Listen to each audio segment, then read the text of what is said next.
अलग राज्य बनाने का क्रेडिट लेकर के चंद्रशेखर राव यानी केसीआर ने अपनी पार्टी टीआरएस को तेलंगाना की नंबर 1 पार्टी बना दी। 10 साल तक जब राज किया तब कांग्रेस बहुमत कमजोर था, बीजेपी के पैर जमे नहीं थे। 2023 के विधानसभा में रेवंत रेड्डी ने तेलंगाना की पॉलिटिक्स के सारे डायनामिक्स चेंज कर दिए। आंध्र प्रदेश विभाजन की जो सजा कांग्रेस भुगत रही थी, 10 साल बाद तेलंगाना वालों ने माफ करते हुए सत्ता सौंप दी। बीजेपी के स्टेटस में कोई चेंज नहीं आया। सत्ता जाने के बाद केसीआर के घर और पार्टी में बगावत की ज्वालामुखी भड़की हुई है। पिता केसीआर और भाई केटीआर की पॉलिटिक्स में ऐसी फंसी कि परिवार और पार्टी में साइडलाइन हो गई। कविता ने पिता को ऐसी चिट्ठी लिखी कि तय माना जा रहा है कि आज नहीं तो कल कविता को बीआरएस से जाना होगा। रिटायरमेंट की ओर बढ़ रहे केसीआर बेटे केटी रामाराव को औपचारिक रूप से राजनीतिक विरासत सौंप देंगे। इस बात की बहुत चर्चा है कि पॉलिटिकल सर्वाइवल के लिए के कविता को बीआरएस से जाना होगा। कविता ने बगावत की बुनियाद बीजेपी के कारण जेल जाने को बनाई है। पिता को उल्हाना दे चुकी हैं कि जिस बीजेपी के कारण उन्हें जेल जाना पड़ा, उसी के लिए सॉफ्ट हो रहे हैं केसीआर। इस बात की चर्चा है तो कविता ना तो बीजेपी जाएंगी, ना बीजेपी को कविता की जरूरत है। अटकलें लग रही हैं कि कविता का अगला ठिकाना कांग्रेस हो सकता है। बीआरएस और केसीआर परिवार के लड़ाई झगड़े पर सीएम रेवंत रेड्डी ने पैनी नजर रखी हुई है। करप्शन के पुराने कांड को लेकर सरकार केटीआर और बीआरएस नेताओं को धीरे धीरे शिकंजा कस रही है। कविता और रेवंत रेड्डी के बीच बयानबाजियां तो होती रही हैं, लेकिन सरकार ने कविता पर ऐसे टारगेट कभी नहीं किया। अब जबकि ये कंफर्म माना जा रहा है कि बीआरएस टूट की ओर बढ़ रही है, सीएम रेवंत रेड्डी ने कांग्रेस का स्टैंड क्लियर कर दिया है। रेवंत रेड्डी ने कविता का नाम लेकर तो कुछ नहीं कहा, लेकिन ये क्लियर जरूर कर दिया कि वो केसीआर के किसी फैमिली मेंबर को कांग्रेस में आने नहीं देंगे।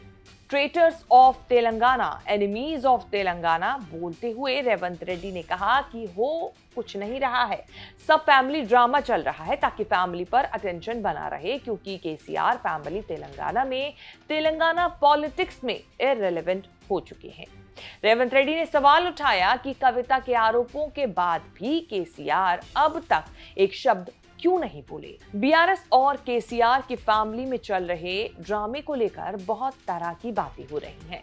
एक थ्योरी ये है कि केसीआर बीजेपी को लेकर सॉफ्ट हो रही है, जो कि बेटी कविता को नागवार लग रहा है। कविता की बीजेपी से लड़ाई ये है कि उसी के कारण दिल्ली के शराब घोटाले के केस में उन्हें जेल जाना पड़ा।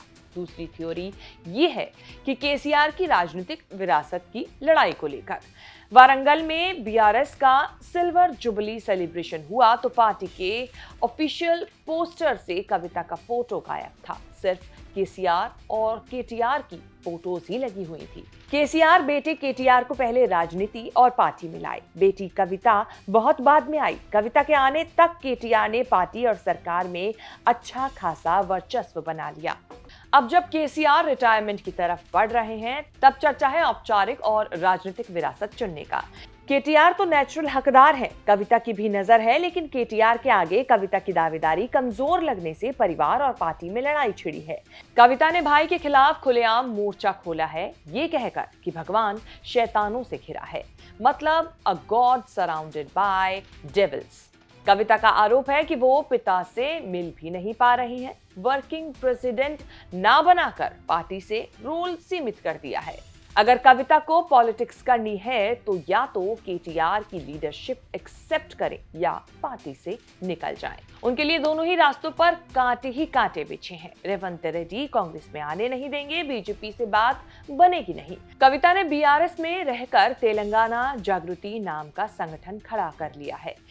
कालेश्वरम प्रोजेक्ट में धांधली के आरोपों की जांच के लिए रेवंत रेड्डी सरकार ने केसीआर को नोटिस दिया तो कविता ने पिता के समर्थन में धरने प्रदर्शन शुरू किए, लेकिन उनके साथ ना तो बीआरएस के लोग दिखे ना बीआरएस का झंडा। अगर कुछ दिखा तो जागृति का बैनर। उसके कार्यकर्ता इसी को इशारा माना जा रहा है कि कविता का अगला कदम जागृति के साथ हो सकता है। भाई केटीआर भी फॉर्मूला ई रेस के घोटाले में फंसे हैं, लेकिन कविता ने भाई के लिए कोई लड़ाई शुरू नहीं की। तेलंगाना की राजनीति में कविता की स्थिति आंध्र में वाईएस शर्मिला से कंपेयर की जा रही है। शर्मिला भी पहले पिता और भाई के साथ रहीं, पिता के जाने के बाद भाई के साथ गईं, लेकिन भाई और बहन के पॉलिटिकल एम्बिशन आपस में टकरा गए। पार्टी जगन के पास रह गई, शर्मिला को बाहर जाना पड़ा। शर्मिला ने तेलंगाना में ही अलग पार्टी बनाई। जब पार्टी नहीं चली तब जाकर आंध्र लौटकर कांग्रेस ज्वाइन की।